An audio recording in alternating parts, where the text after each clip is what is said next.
ने बादलों में क्या क्या साजिश हुई, मेरा घर मिट्टी का था, मेरे ही घर बारिश हुई।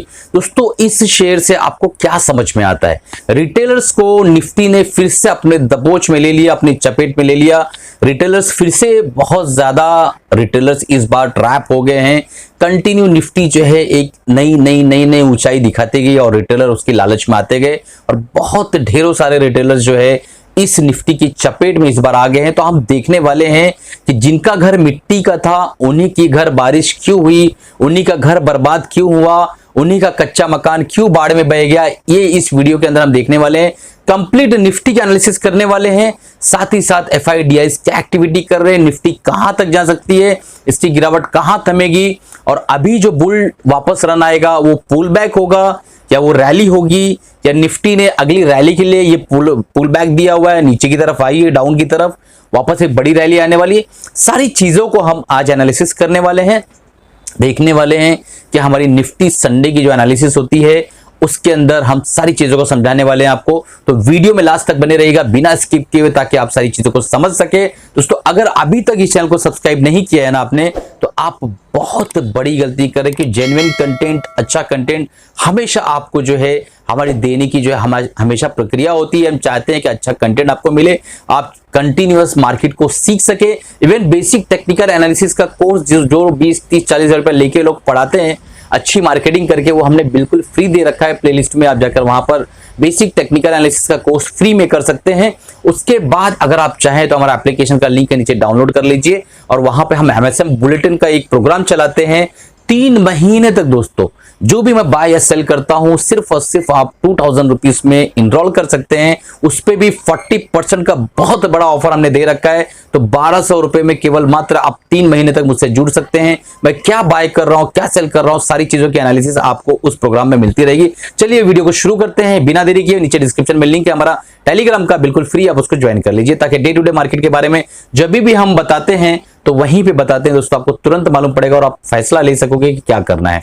चलिए चार्ट पर देखने की कोशिश करते हैं कि क्यों बारिश हुई और क्यों जो है ऐसे आदमी के ऊपर ही हमेशा बारिश होती है, ऐसे आदमी का ही घर बह जाता है जो गरीब होता है। तो दोस्तों, हम जो है स्क्रीन पर आ गए हैं और देखने वाले हैं हम एफआईज और डीआईज का जो है डाटा।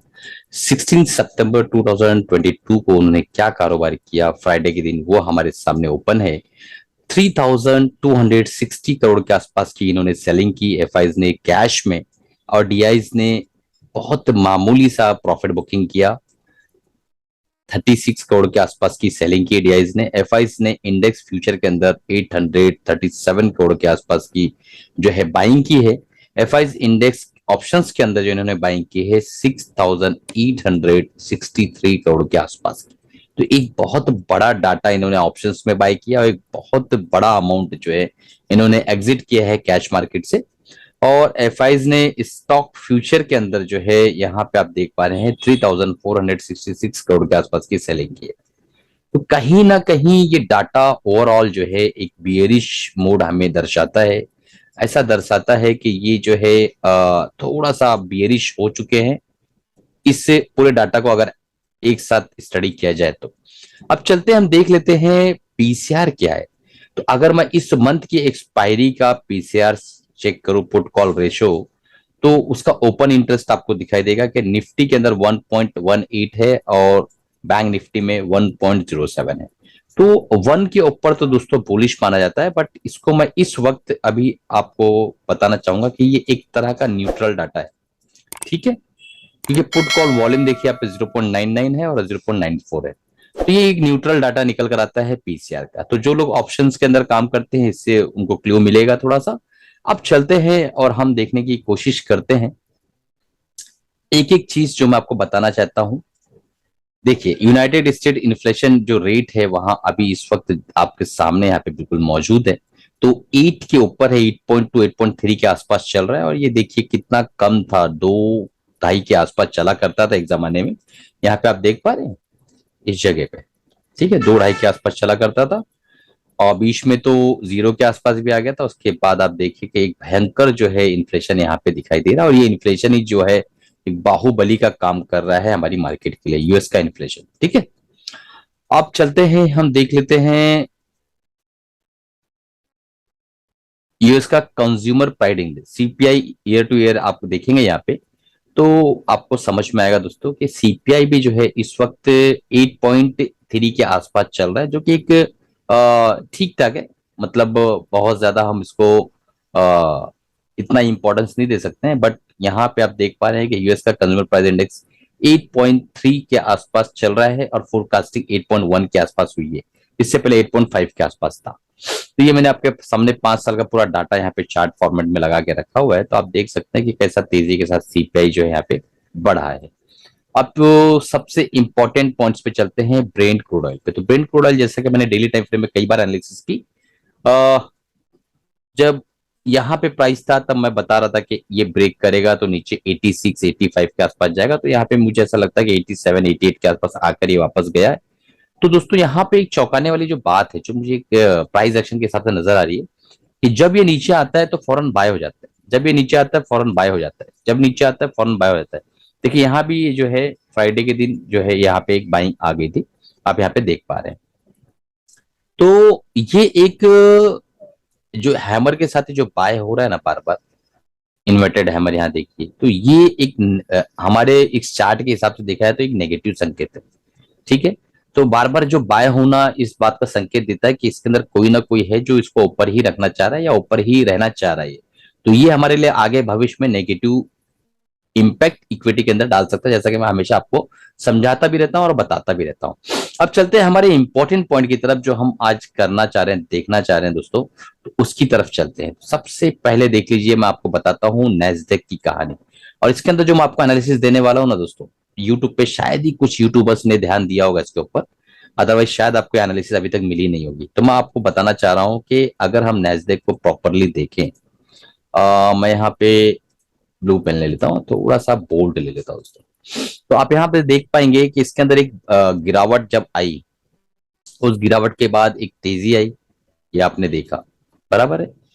लेकिन इस तेजी के बाद दोस्तों आपको यहाँ समझ में एक चीज आना चाहिए कि इस तेजी के बाद यहाँ पे वापस एक गिरावट आई, यहाँ पे आप देख पा रहे हैं, और फिर एक तेजी आई, अगेन एक गिरावट। ठीक है, अब आपको समझ में आ गया होगा कि मैं क्या बोलना चाह रहा हूं, कि यहाँ पे एक जो है head and shoulder pattern form हो रहा है, जो कि हमारे नैस्डैक के लिए बहुत ही ज्यादा नुकसानदेह हो सकता है। आप देख पा रहे हैं इसकी नेकलाइन, देख पा रहे हैं आप। तो अगर ये नेकलाइन ब्रेक होती है तो हम क्लियर कट, आपको पता है कि जब भी इस तरीके का यहाँ पे मैं आपको दिखा देता हूं, एक मिनट, एक मिनट दोस्तों। ठीक है, जब ये नेकलाइन ब्रेक होगी तो आप क्लियर कट जो है इसका जो डीप होता है ना दोस्तों, वही इसका टारगेट होता है। आप पहले बात को समझो। तो अगर इस तरीके का कोई मामला होता है तो फिर बहुत तेजी के साथ जो है नीचे की तरफ हम जा सकते हैं। ठीक है, तो आप बोलेंगे सर ये क्या आप बता रहे हैं। जी हाँ दोस्तों, मैं जो बता रहा हूँ सच बता रहा हूँ। 9,500 तक भी हम जा सकते हैं अगर ये नेकलाइन ब्रेक, पूरा सुनो यार, पूरा नहीं सुनोगे ना तो फिर समझ में नहीं आएगा, मजा नहीं ले पाओगे आप। ठीक है, तो यहाँ पे देखिए नेकलाइन अगर ब्रेक होती है तो हम जो है, अब जाहिर सी बात है, हम टेक्निकल एनालिस्ट हैं, आप भी टेक्निकल एनालिस्ट हो, हम टेक्निकली चार्ट पे ट्रेड करते हैं, इन्वेस्टिंग के लिए भी टेक्निकल चार्ट्स मैक्सिमम यूज करते हैं। ठीक है, तो अब हम टेक्निकल एनालिसिस के हिसाब से अगर हेड एंड शोल्डर पैटर्न को ठुकरा देंगे, इसकी नेकलाइन ब्रेक होगी, तो ये कहाँ जाएगा बताओ ना। यही पढ़ाई की हो ना अभी तक, और यही दिखते भी आया, तो यहाँ क्यों नहीं दिखेगा, दिखेगा ना। तो इसीलिए मैं कह रहा हूं कि आप जो है ये कोशिश करो कि यहाँ पे थोड़ा सा संभलने की कोशिश है, और अगर आपको कंटिन्यूअस लॉन्ग टर्म के लिए इन्वेस्ट करना तो बेहतरीन है। बट यहाँ पे एक गुड न्यूज भी मुझे दिखाई दे रही है, जो मैं सोचा था आपको बाद में बताऊंगा, लेकिन अभी बता देता हूँ। एक गुड न्यूज बहुत अच्छी यहाँ पे दिखाई दे रही है दोस्तों, वो ये दिखाई दे रही है कि यहाँ पे बहुत अच्छे वॉल्यूम के साथ एक्यूमुलेशन हुआ है नैस्डैक में, इस कैंडल पे। आप समझ रहे हो, लास्ट कैंडल फॉर्म हुई है नैस्डैक के अंदर, उसके अंदर बहुत अच्छा एक्यूमुलेशन हुआ है। तो चांसेस काफी मिनिमाइज हो जाते हैं कि ये हेड एंड शोल्डर पैटर्न जो है ये सक्सेस हो। 90 नहीं लेकिन 70% चांस है कि ये जो है फेल हो जाएगा। ठीक है, अब यहां से आगे जो हम चलते हैं तो वहां पे और चौंकाने वाली आपको चीज पता चलेगी कि हमारे जो है आईटी के अंदर भी सेम पैटर्न का फॉर्मेशन हो चुका है। देख पा रहे हैं, जब हम पिछले संडे को मिले थे तो हम यहाँ कहीं थे, हम काफी बुलिश थे। ठीक है, बट जब चार्ट बदल जाएगा तो हम भी बदल जाएंगे, और मैं कहता हूं दोस्तों कि आप भी बदल जाया करो, क्योंकि चार्ट जब बदलता है तो हम सुनामी के खिलाफ खड़े नहीं सकते हैं, सुनामी को देखने के बाद भागना ही पड़ता है। तो जब यहां से हम ऊपर जा रहे थे तो हम बुलिश थे, डेफिनेटली हम इतने बड़े सेंटिमेंट्स को ब्रेक किए थे। उसके बाद गैप डाउन और सीधा नीचे, ठीक है, 26,700 के आसपास जो है हमारा आईटी निफ्टी आ चुका है। अब यहां पे अगर आप देखें तो एक शोल्डर, फिर एक हेड, फिर एक शोल्डर, इसका ब्रेकआउट हुआ सीधा, ये जो डीप है इसका, यही इसका टारगेट बनेगा। तो हम बड़ी आसानी के साथ मैं कह सकता हूं कि 23,400 500 के आसपास आ सकते हैं अगर ये ब्रेक होता है तो, ठीक है। तो सबसे पहले हमें देखना पड़ेगा इस लेवल को, इस लेवल को अगर ये ब्रेक कर देता है नेक्स्ट वीक में मंडे, तो फिर हम इसके अंदर और बेयरिश होने वाले हैं और हम और नीचे जाने वाले। डाटा चेंज हुआ, चार्ट चेंज हुआ, तो आप चेंज हो या ना हो लेकिन ट्रेड विथ मजर जो है चेंज हो जाएंगे, ये बात आप याद रखिए। क्योंकि जब हम टेक्निकल एनालिसिस करते हैं तो हम टेक्निकल्स को देख के ही काम करते हैं, उसके अलावा हमें काम करने की कोई जरूरत नहीं है, ठीक है। अब चलते हैं, मैंने आपको बता दिया कि आईटी के अंदर मैं फिलहाल अभी न्यूट्रल हूं, क्योंकि जब तक ये ब्रेक नहीं होता है तब तक मैं कोई नया निवेश नहीं करने वाला हूं। जो होल्डिंग है उसको रखूंगा, क्योंकि डेफिनेटली अच्छी कंपनियां ले रखा है मैंने, तो मुझे ऐसा कोई दिक्कत नहीं लगती उसके अंदर। अब चलते हैं और हम देख लेते हैं बैंक निफ्टी को। तो बैंक निफ्टी तो काफी बुलिश था, निफ्टी से काफी तेज, लोगों ने कहा बहुत तेज बहुत तेज, ठीक है। निफ्टी भले नीचे आया लेकिन बैंक निफ्टी ऊपर जाएगा। देखिए दोस्तों यहाँ पे इसका कांड हो गया है, ठीक। अभी 40,776 के आसपास चल रहा है, जब तक कि ये ट्रेंड लाइन जो मैं आपको बताने जा रहा हूं अभी, देखिए जब तक कि ये वाली ट्रेंड लाइन अगर इंटैक्ट है इसकी, कौन सी वाली, ये वाली, ये इसको ही पकड़ लीजिए, चलिए ये ट्रेंड लाइन इंटैक्ट है 40,200 300 के आसपास, तब तक की कोई दिक्कत की बात नहीं है। ये ब्रेक होता है तो हम सीधा यहाँ आने वाले हैं 38,900 के आसपास। ये ब्रेक होता है सीधा, जो हमारा रेजिस्टेंस था वही हमारा सपोर्ट की तरह काम करने वाला है इस बार। और बाकी यूएसडी आईएनआर का तो मैंने आपको बताया ही है, वो कंटिन्यू यहाँ कंसोलिडेट कर रहा ऊपर के लेवल पर आकर।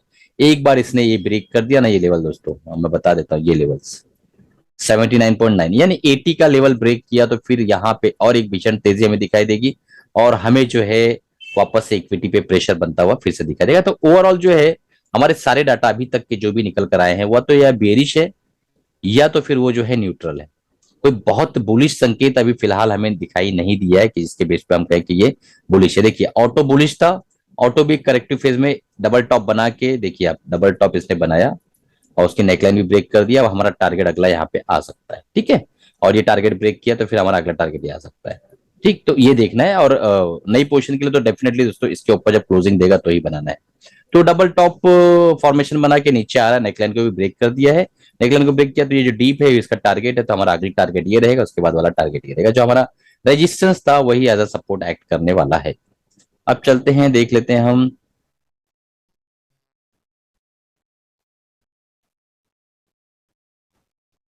एफएमसीजी को। एफएमसीजी के बाद डायरेक्ट निफ्टी पे चलते हैं दोस्तों, आप लोगों को बेसब्री से इंतजार होगा। देखिए एफएमसीजी भी बुलिश था, मैं काफी बुलिश था इसके अंदर, नो डाउट, ठीक है।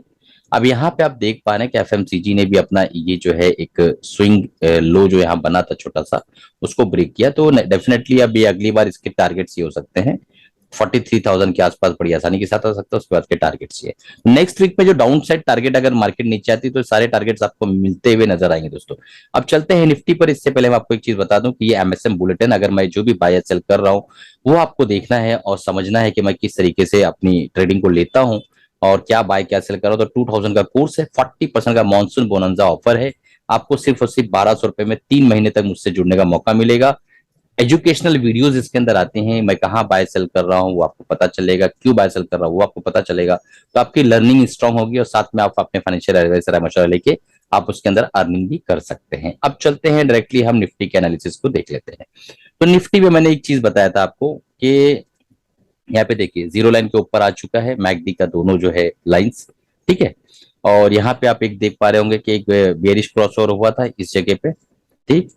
और उसके बाद फिर यहाँ बुलिश क्रॉसओवर होते होते रह गया और मैकडी में एक नेगेटिव बार यहाँ पे बनता हुआ नजर आ रहा है। देखिए जब भी ब्रेक होता है अपर बॉलिंगर बैंड तो हमें माना जाता है कि बहुत ही बुलिश संकेत है, जो इसने दिखाया बुलिश हुआ, ठीक है। अब यहाँ पे एक चीज और समझने की कोशिश करिए कि अगर हम यहाँ पे देख पा रहे हैं कि एक बॉटम फिर दूसरा एक बॉटम, ठीक है, और यहाँ पे बुलिश डाइवर्जेंस। तो अगर इसको हम देखें तो इसने एक बहुत अच्छी रैली दिखाई, तकरीबन 18-19% की, और उसके बाद इसको करेक्शन का भी हक नहीं, तो गलत बात है दोस्तों, ठीक है, ये बात याद रखिएगा, पहली बात। दूसरी बात, यहाँ पे जो हाई बना है, यहाँ जो हाई बना है, ये एक ऊपर की तरफ प्राइस गया है, और अगर यहीं से नीचे खिसक जाता है तो बेरिश डाइवर्जेंस ने क्रिएट कर दिया है। तो इस चीज को भी ध्यान रखिएगा। अब हमें काम क्या करना है, मैं डरा नहीं रहा बल्कि समझाने जा रहा हूँ कि अगर इसने मिडल बोलिंगर बैंड के नीचे क्लोज किया है तो लोअर बोलिंगर बैंड 17,300 के आसपास से आना ही चाहिए, ये मुझे ऐसा लगता है। अगर 17,300 का आंकड़ा इसने तोड़ा तो हमारा अगला टारगेट 16,850 के आसपास रहेगा, जो कि 200 मूविंग एवरेज है। अगर कल के दिन यहीं से संभल गया और ऊपर चला गया तो हम ये फिर ऊपर की तरफ जाने वाले हैं, और अगली बार हम जब ऊपर जाएंगे तो मिडल बोलिंगर बैंड को डेफिनेटली तोड़ेंगे, जो कि 18,060 के आसपास दिखाई दे रहा है। तो अगर बॉलिंगर बैंड थ्योरी के हिसाब से हम काम करें तो क्लियर कट ये बियरिश टेरिटरी में जा रहा है, क्योंकि जब भी मिडल बॉलिंगर बैंड के नीचे कोई भी प्राइस चला जाता है तो हम उसको बियरिश मानते हैं उस वक्त, जब तक कि वो मिडल बॉलिंगर बैंड के ऊपर नहीं आता है। तो अगर इसको ऊपर जाना है तो कल के दिन ही इसको ऊपर जाना है, अदरवाइज फिर ये सीधा सीधा 17,300 पे आ रहा है, ये कहीं आप लिख के रख लीजिए। उसके बाद 16,850 के आसपास आएगा, और अगर कल के दिन ये रिकवर कर गया, इसके ऊपर क्लोजिंग दे दिया, तो फिर हम अपर बॉलिंगर बैंड पे जाने वाले नेक्स्ट वीक में दोस्तों। तो ये है, और बाकी छोटे टाइम फ्रेम के लिए दोस्तों कुछ रहे नहीं, कि आपको पता ही कि छोटे टाइम फ्रेम में ऊपर नीचे दोनों तरफ मार्केट सबकी जो है ले लेती है और सबकी चले जाती है, सबकी सबको खिला के उसके बाद गर्दन काट देती है, समझ रहे हो। तो आपको मेरे हिसाब से एक थोड़ा सा बड़े टाइम फ्रेम के लिए अगले हफ्ते कम से कम 70 कोट के काम करना है।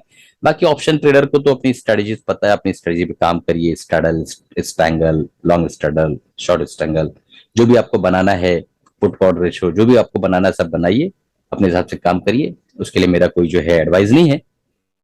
अब चलते हैं जो है दोस्तों, वीडियो को अब खत्म करते हैं, सारी चीजें मैंने बता चुका हूं, और अब मिलते हैं अगले प्रोग्राम में अगले वीडियो के साथ। जो भी आपको बाय सेल करना है, अपने जो है फाइनेंशियल एडवाइस से राय मशवरा लेने के बाद ही बाय सेल करिए, मेरी तरफ से कोई बाय सेल रिकमेंडेशन नहीं है। चलिए, कमाते रहिए और खुश रहिए।